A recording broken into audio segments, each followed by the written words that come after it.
खुलुमबाय आं SMainao Basumatari गिबियावनो बर' रादाब नायगिरि नोंथांमोनखौ आंनि चेनेलाव बरायहरबाय लोगोसे गोजोन फुंबिलिनि गाहाम हामलायथि बावहरबाय नोंथांमोननि थाखाय लानानै फैबाय आं गोदान मोनसे रादाब नोंथांमोना भिडिअखौ अननानै जोबजासिम नायलांनि गिबि रादाबाव दङ दिनै 31 मार्च दिनै बड'फा उपेन्द्रनाथ ब्रह्म बिथांनि 69थि गोथार जोनोम सान बे गोथार जोनोम सानखौ फालिनो थाखाय बिटिआरनि दाब दाब जायगायाव साखाफारा जादों थिग बेबायदिनो तामुलपुर जिल्ला दुवाराय बर' फरायसा आफाद आरो सुक्लाय सेरफां दख'रा दुवाराय बर' फरायसा आफादाबो दिनै 31 मार्च खालार बड'फा उपेन्द्रनाथ ब्रह्म बिथांनि जोनोम सानखौ जोहोलाव फुरि बिबारबारियाव फालिनो थाखाय साखाफारा जानायखौ नुनो मोननाय जादों। मख'नो गोनांदि दिनै गुवाहाटीनि कटन मुलुगसोलोंसालियावबो बिटिआर सोरखार आरो आसाम सोरखारनि सोलोंथाइ बिफाननि जथायै फरायसा सानखौ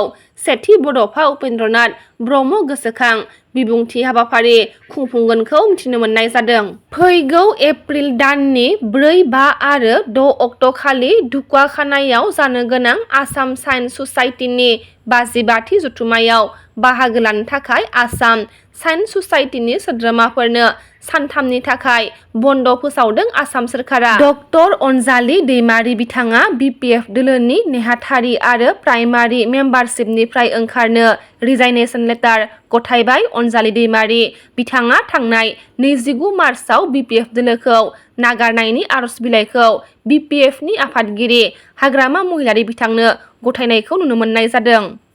जोहोलाव बालिराम बर' बिथांनि 29थि मुंख्लं सानखौ उदालगुरि जिल्लानि हरिसिंगायाव थांनाय मैया खुंफुंनाय जादों। बे गोथार हाबाफारियावनो बिथांनि मुङै चिलड्रेन पार्क गायसननाय जादों। सासे मेंनो रोङै आरो गिनो रोङै माहारिनि थाखाय गावखौ बावसोमलांनाया थारैनो इयुन जोलैनि थाखाय थुलुंगानि फुंखा। बड'फानि आलादा रायजो बड'लेण्ड सोमावसारनायनि सासे मैखोम दैदेनगिरि आरो हारिनि सिनायथि थामोनथाखौ रैखाथि होनायानो बिथांनि थांखिमोन। मख'नो गोनांदि बे हाबाफारियावनो बाहागो लादोंमोन दुवाराय बर' फरायसा आफादनि आफादगिरि मुस्रि दिपेन बर' बिथां गाहाय नेहाथारि मुस्रि खनिन्द्र बसुमतारी बिथांमोना।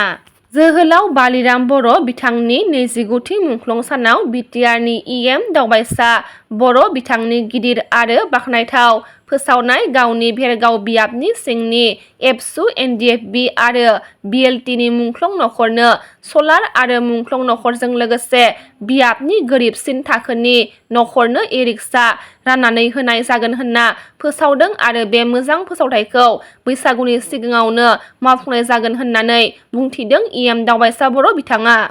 अदालबारियाव गोदानै बेखेवदों Bina beauty salon and makeup academy Baksa जिल्लानि अदालबारियाव बिना दैमारिया गोदानै Bina beauty salon and makeup academy बेखेवदों। बे एकाडेमिखौ आलासि महरै बाहागो लाना बेखेवनानै होदों मसलपुर बियाबनि मावफुं सोद्रोमा राकेश ब्रह्म बिथाङा। गोदानै बेखेवनाय बे गलायाव महर साजायनाय खानाय सिननायजों लोगोसे फोरोंथाय होनाय जागोन होननानै मिथिहोदों। लोगोसे ओनसोलनि गोसो गुदुं सोलोंसाफोरखौ बे एकाडेमियाव सोलोंफैनोबो खावलायहरदों। गसाइगाव महकुमानि सिङाव थानाय चाकमा बाथौ थानसालि दाउब' गाथोन बियाबाव साननैनि हाबाफारिजों गसाइगाव जिल्ला दुराय बाथौ गौथुमनि 12थि 3 बोसोरारि जथुम्माया मैयानिफ्राय जागायजेनबाय। मैया गिबि सानाव गाहाय हाबग्रा दरखंखौ सतिश चन्द्र बसुमतारी, गाहाय सायनासालिखौ पारादीन बसुमतारी, जामुंसालि बायदिफोरखौ बिथांमोना बेखेवनानै होदों। बेनि उनाव